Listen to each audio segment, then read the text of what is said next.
Hello again and welcome back. I'm Jackie Hawk and this is Nami Nation by Kai's Korner Productions. You can find me at Quillful on social media, and as usual, I am always happy to chat about games.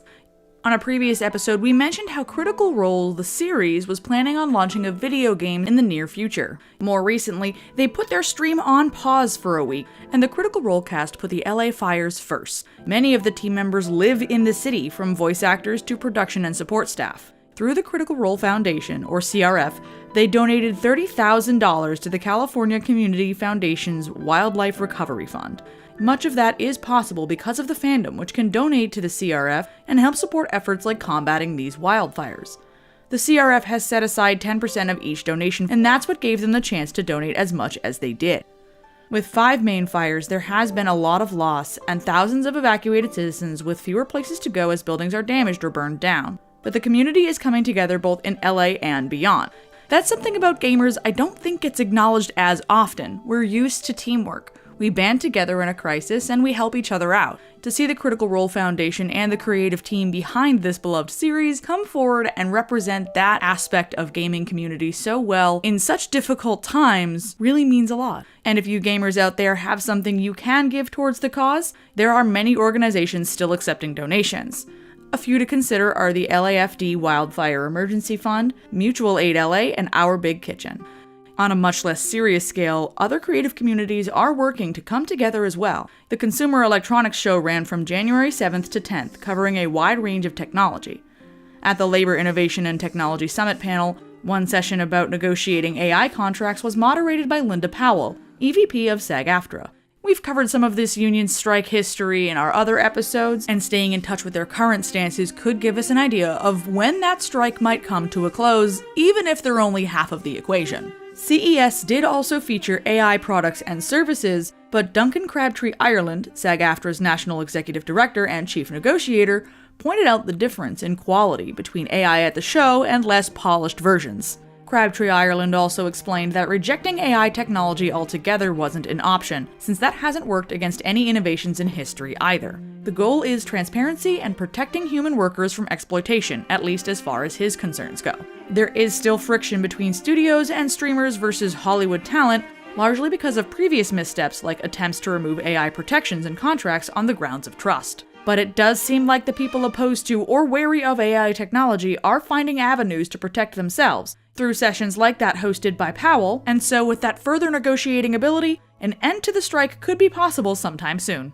And speaking of beloved voice actors returning to work, Jennifer Hale has mentioned she'd like to come back with the rest of the Mass Effect cast for the Amazon TV series. We've only gotten bits and pieces about the show since it was announced in 2021, but Hale is very excited at the prospect of coming back as female Shepard, quote, in any form, end quote. From a professional who was recognized by Guinness World Records in 2013 as the most prolific female video game voice actor, the team would be a little crazy not to at least consider her after this eagerness for the project. She does seem open to cameos and Easter egg performances, which is every bit as good. I'm inclined to agree with Hale's stances that it's a great move to include as much of the original cast as possible, both based on Amazon's narrative and which actors will be available.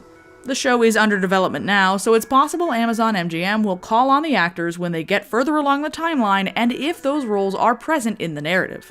Looking further ahead, we have a couple new games that folks have really been looking forward to. The closest one is Civilization VII for February 2025. It will be the first game in the series to be Steam Deck compatible. Civilization VI fell short of this to just be playable for a few small reasons. The sequel to that game will also be available on Switch and a couple of Xbox and PlayStation consoles. This is a big move for the Civilization franchise, which only had PC exclusives and post-launch console games before this. With a foot in history and another in strategy, this game moves through the eras of human advancement to let you build your empire.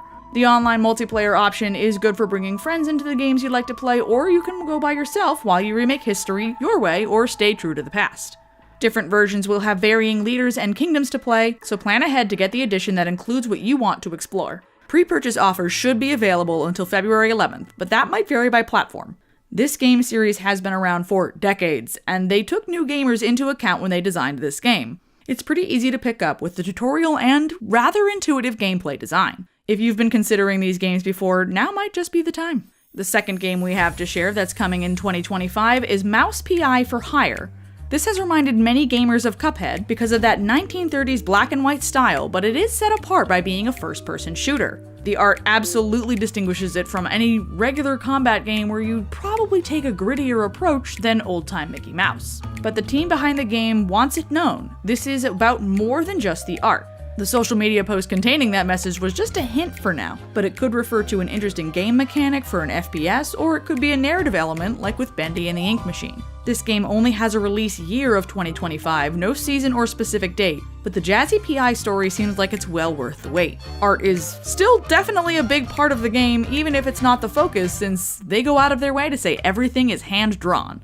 Mouse PI for Hire will be available on PC, Xbox XS, and PlayStation 5. And on one last change, this is my final episode for Nami Nation by Kai's Korner Productions. We have several hosts taking my place, giving you variety as we go through gaming news together. These hosts will alternate, with writer Hale as one host while Dan and PJ will host together.